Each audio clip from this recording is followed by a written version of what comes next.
Hello மக்களே, இன்றைக்கி வந்து பார்த்திங்கன்னா 1 ஏப்ரல் 2026. ஸோ இன்றைக்கி என்ன ஸ்பெஷல்னு பார்த்தீங்கன்னா, சிங்கப்பூர் வந்து 16 வருஷம் முடிஞ்சு இது 17வது வருஷம் நாள் ஸ்டார்ட் ஆகுது என்னோடய லைஃப்பில்.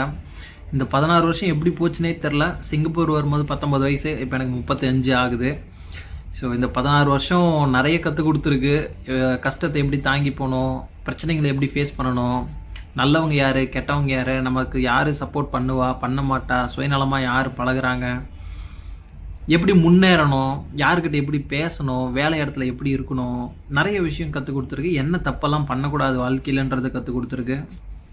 சிங்கப்பூர் எனக்கு இந்த 16 வருஷத்தில் ஒய்ஃப் எனக்கு கிடச்சாங்க. சிங்கப்பூரில் தான் நான் கல்யாணம் பண்ணேன். பொண்ணு அங்கே தான் இருந்தாங்க.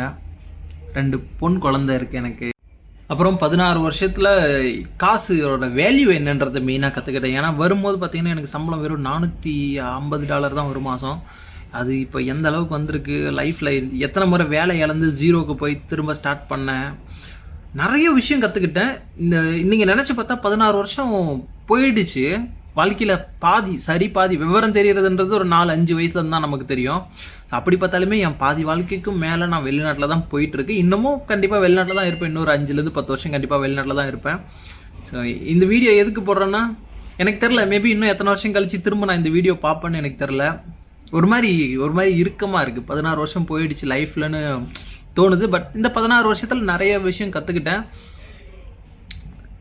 முன்னேறணுன்றதுக்கு எனக்கு நானே ஒரு நல்ல உதாரணம். ஓகேங்களா?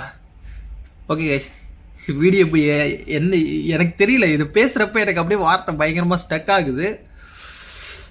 நான் நிதானமாக இருக்கும்போது டீட்டெயிலாக பேசுகிறேன். இப்போ எனக்கு பேசவே முடியலை. பயங்கர எமோஷனலாக ஃபீல் ஆகுது. Okay guys, by.